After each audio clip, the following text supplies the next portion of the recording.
Got 5 o'clock. We're gonna call meeting to order. For roll call, we have myself, Jake, Maggie, and Cheryl here. So we do have 4 of the 6 of us still qualify for a quorum. So we'll move forward with the meeting. Addition to the agenda, I see we have no additions to the agenda at all. So looking for a motion to approve the agenda. So moved.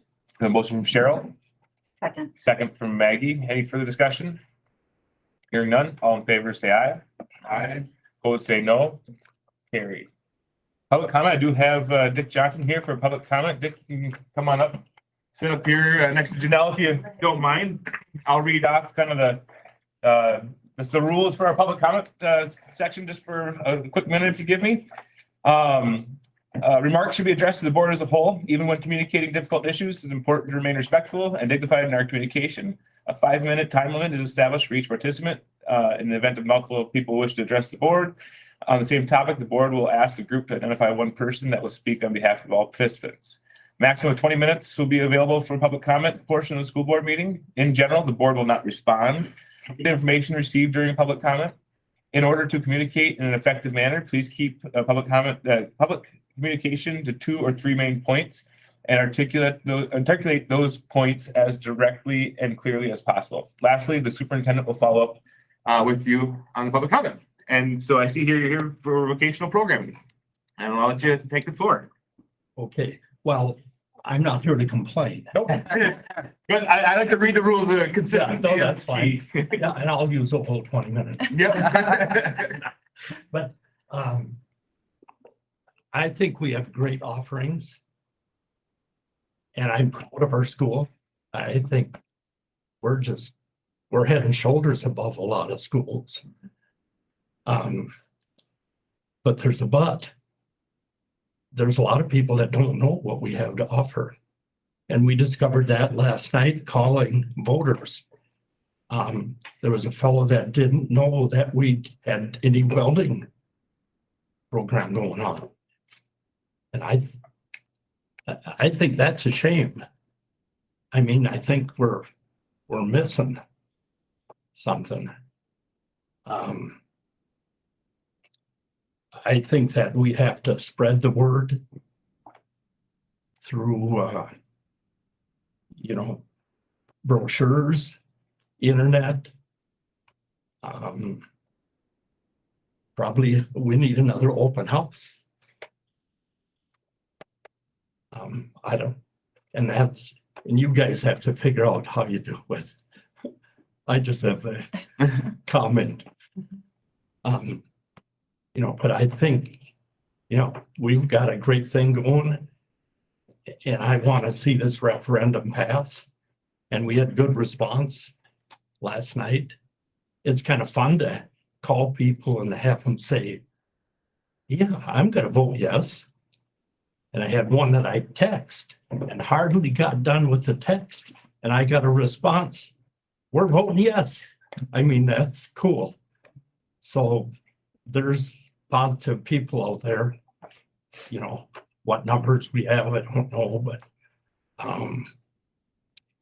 just keep up the good work and try to spread the word. Figure out how to use social media, brochures, whatever.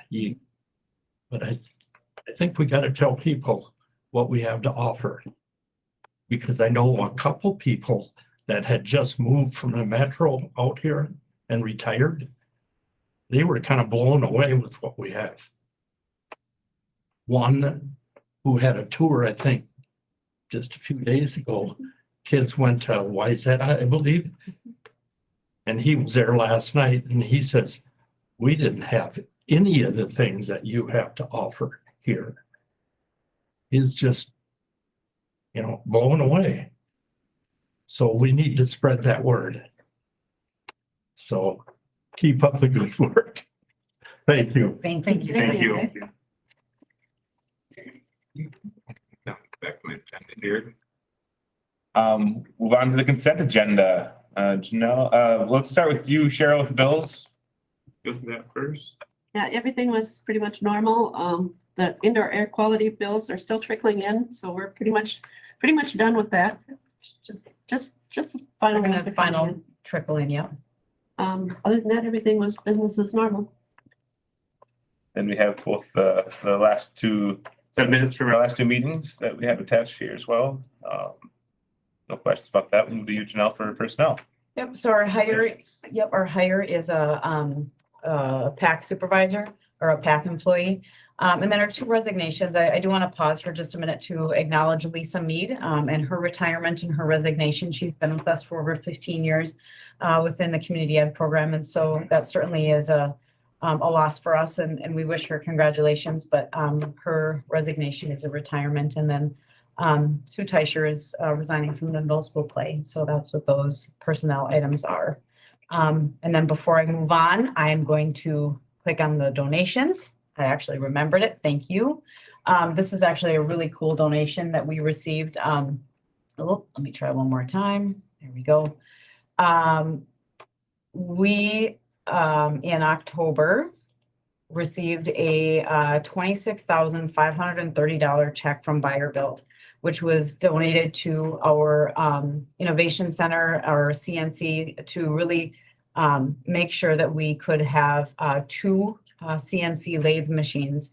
And Tracy Piepenberg and the crew, you may have seen on social media, were just ecstatic taking these things out of the boxes. They built tabletops for them, and it was so exciting. The kids are just pumped to have those machines. We actually ended up using one of the community foundation grant came as one, supplied one machine, and then the other one is going to be covered by Buyer Built. So just a thank you to Buyer Built for that donation, because that was that is just amazing to have our kids have those opportunities. So those are items that are in the consent agenda today. All right, with that, looking for a motion to approve consent agenda as presented. So moved. Motion from Maggie, I'll second. second from Cheryl. Any further discussion? Hearing none, all in favor say aye. Aye. Opposed say no. Carried. Communication items. I'll go back to you, Janelle. All right. So my administrative report today, I will pull that up. I know I passed it.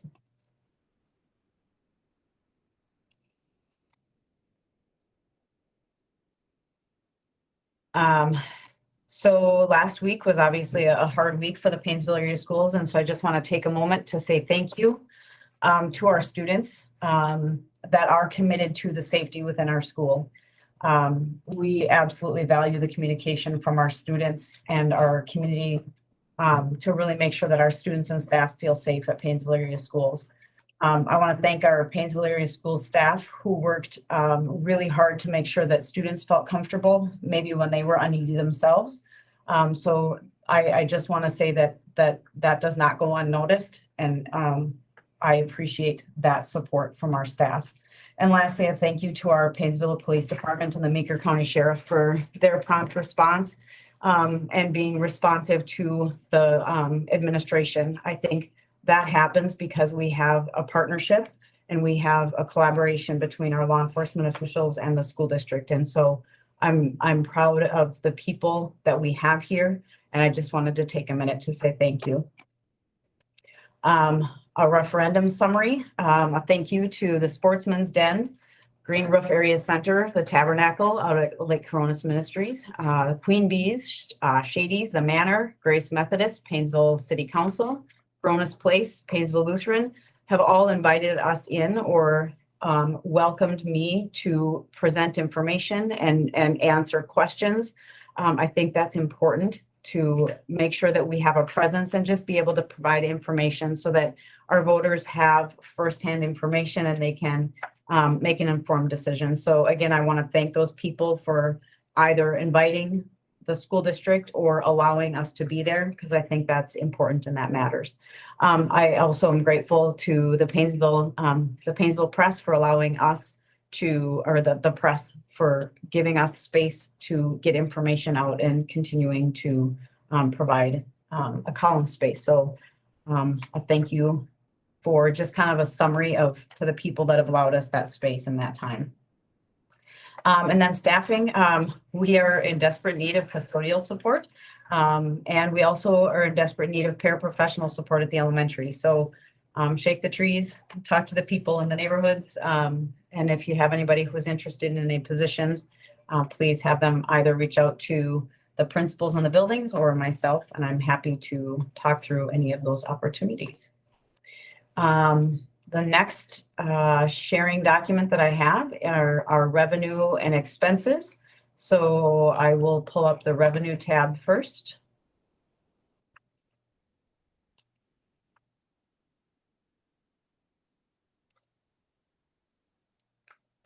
So just again, as a reminder, this is kind of a running document. What we're really paying attention to is where our revenues are and taking a look at how they compare to what we expect and project.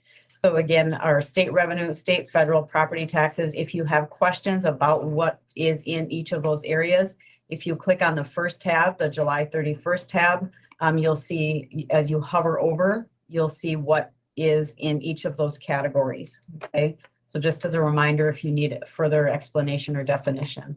But this is updated as of September 30th. And again, if you come all the way over to the right-hand side, well, let me grab my little bar here and slide over. There you go. You can see where we are comparatively over the last couple of years and our percentages of revenue received. So nothing stood out to me as abnormal or out of the ordinary. I do have Carrie here if anybody has any questions, but it seemed our revenues are pretty consistent year over year at this point. And then I will trade tabs and come open to the expenditures tab. Oops.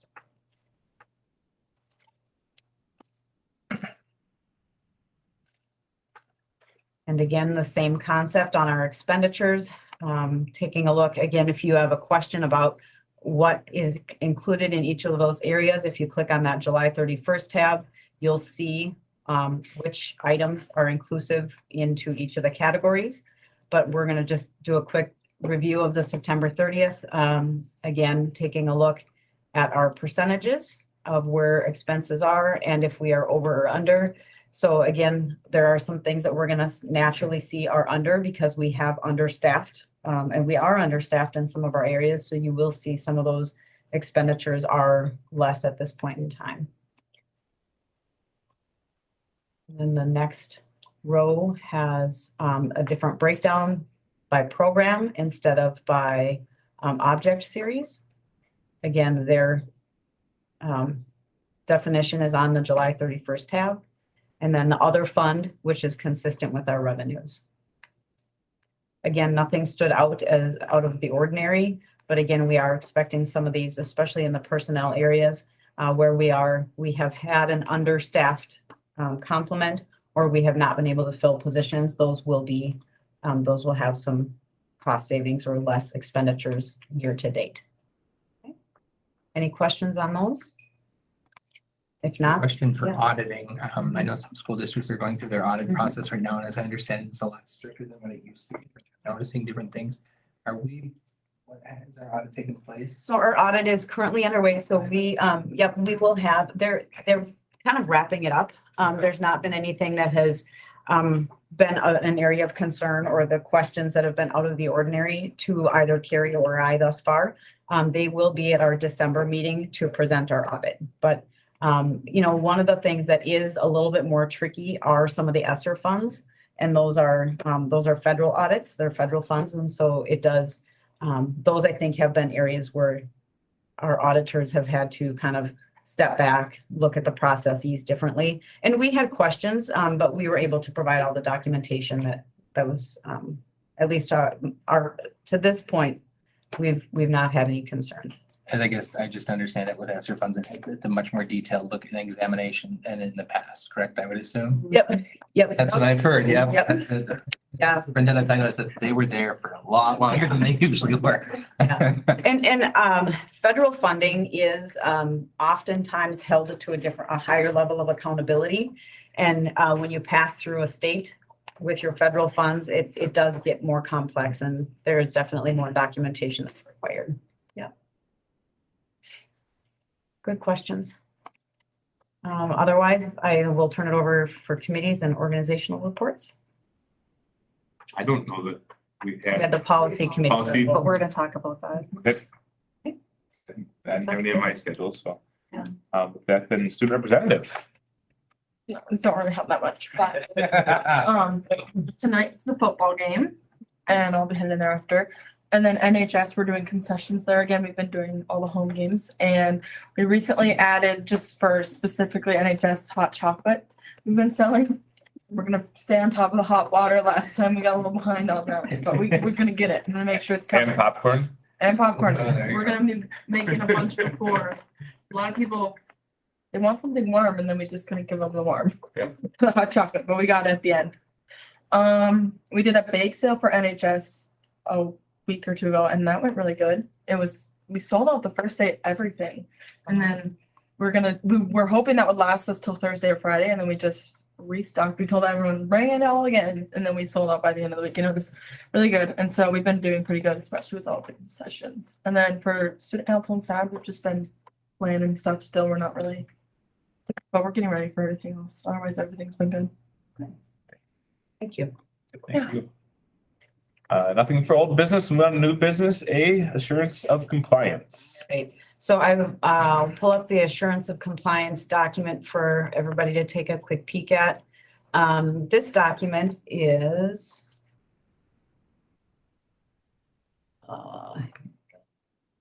so this is a required submittal that I make every year. And essentially what this is saying is that the school district agrees to follow all the rules and policies that are set forth by the state of Minnesota. You will see that there are uploads for different policies. One of the biggest areas that we have to assure is that our employees, anyone who is an employee of the school district is a mandated reporter. And that's a very consistent position to county workers, hospital workers. It's making sure that our students are, they have a safe place to report if they're unsafe. And then you'll notice that we are agreeing that we are going to follow financial rules. We're going to follow curriculum rules. We're going to follow all of the procedures and policies that are in place. So this is an annual submission that it takes place every year. And so I would be looking for an approval for the statement of assurance. So looking for a motion to approve the assurance of compliance information as presented. I'll go ahead and make that motion. I'll second. A second from Jake. Any further discussion? Hearing none, all in favor say aye. Aye. Opposed say no. Carried. The canvas election results meeting. So last year, we needed to set a special date for the canvassing of our election. This year, because election day is on November 8th, you'll notice we have a board meeting scheduled for November 1st and November 15th because we can't meet on the election day. So what you'll notice is that the election has to be canvassed between November 11th and November 18th.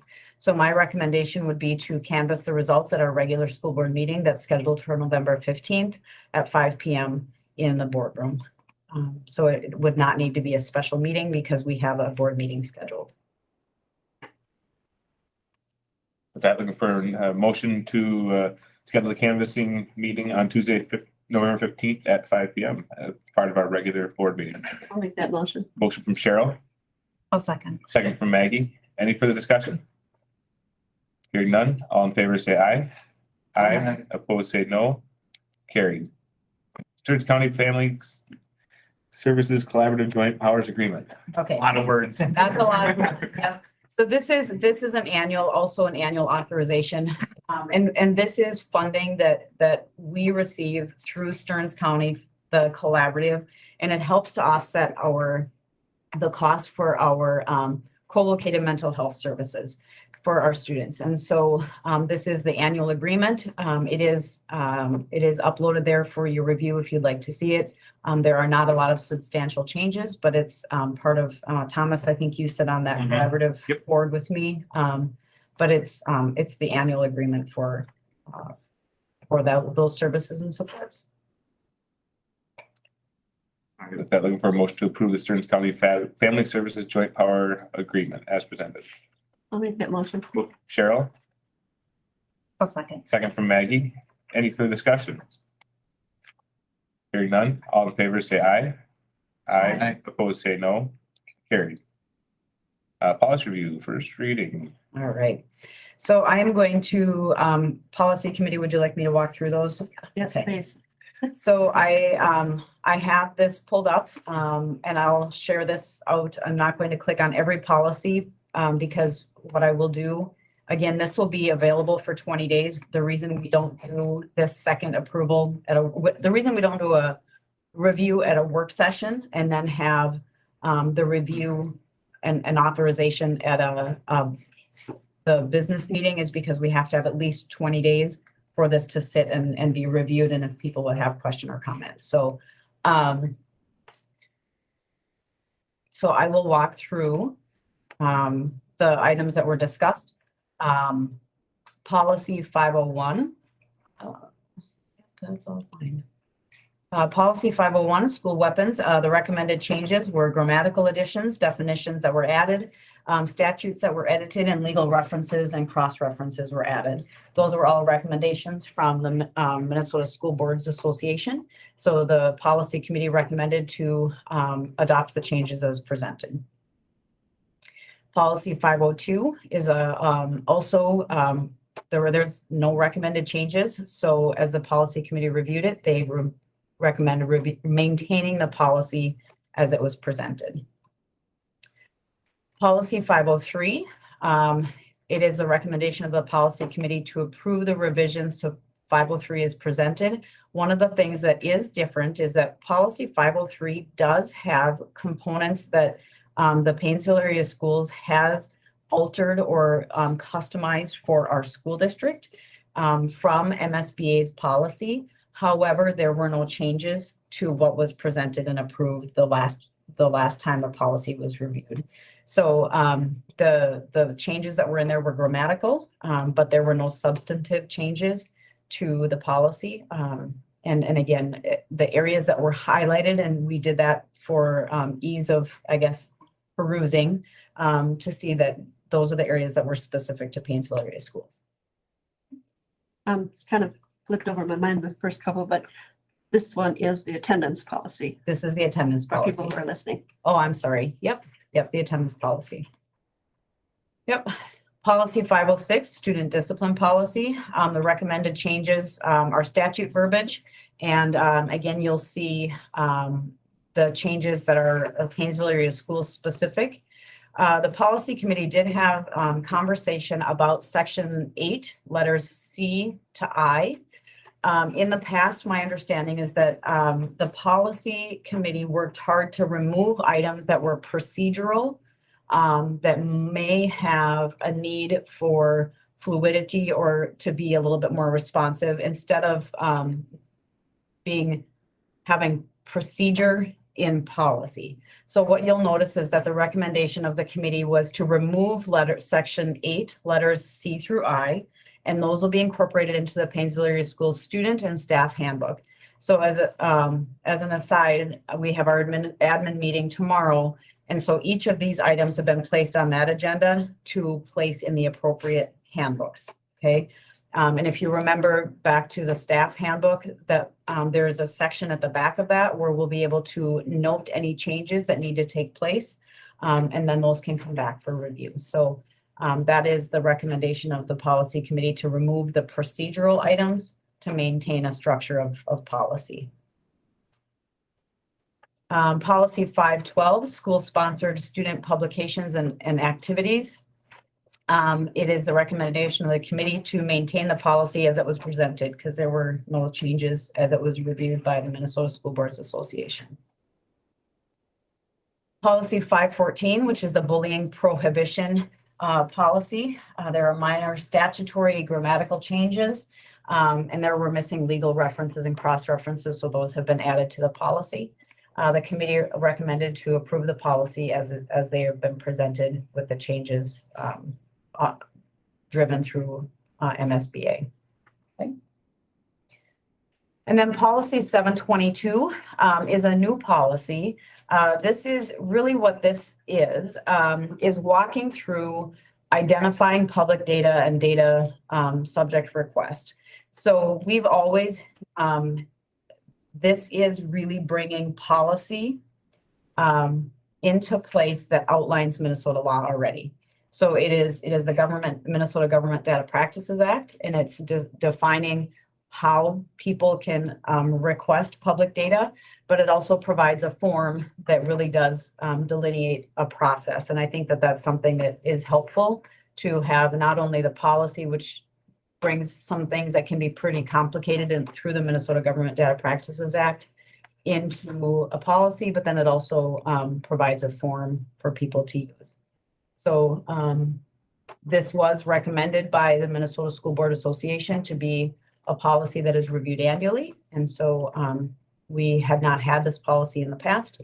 So it was a recommendation of the committee to review and approve this policy through the 2 reading process. Any comments from the policy committee? Okay. So there is no action. Again, these will be reviewed at the November, it's the last November board meeting. Right, with that, move on to E, seniority lists. So the seniority list for our certified units are attached. They have been posted. So it's a recommendation from me to approve them as presented. I'm not going to pull all of them up. They're there to be seen. And they have been posted. And Miranda has made edits that were appropriate and they've been noted as such. So those would be there for approval, which is also an annual approval. That looking for a motion to approve the food service, maintenance, custodial, professional, paraprofessional, and teacher seniority list as posted. So moved. A motion from Maggie, I'll second. second from Cheryl. Any further discussions? Who's missing from this list? So these are our certified bargaining units. So this does not have like our administrative assistants, our secretaries, our pause, like our pause workers, our PAC employees, because they're not part of a certified bargaining unit Okay. that requires seniority lists.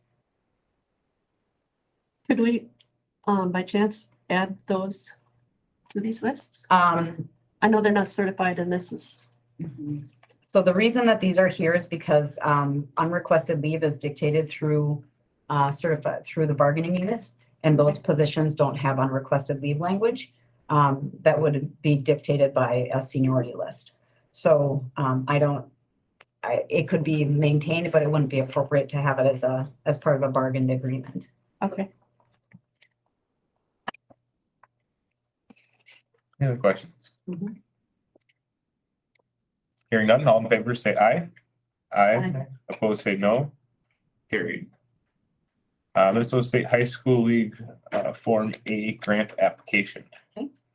So we've talked before about ensuring that our student athletes or activity participants have an opportunity to participate if financial means are a barrier. And this is one opportunity that the school district has to provide some additional funds to families. So this is a resolution seeking allowing the school district to access those funds from the Minnesota State High School League, and they require a resolution to the board. Great. Looking for somebody to introduce the following resolution. Resolution of school board supporting Form A application to the Minnesota State High School League Foundation. So moved. We have a motion from Jake, I'll second. second from Cheryl. With that, we go to a roll call vote. Miranda. Cheryl, Aye. Maggie, Aye. Aye. Thomas. Aye. That passes. Review upcoming meetings. So, on the schedule here, this November 1st, November 15th, obviously coming in the year. This tends to be a little lighter with meetings, so maybe everybody else is a little lighter. I didn't recognize anything else in reviewing that jumped up to me, so anybody else?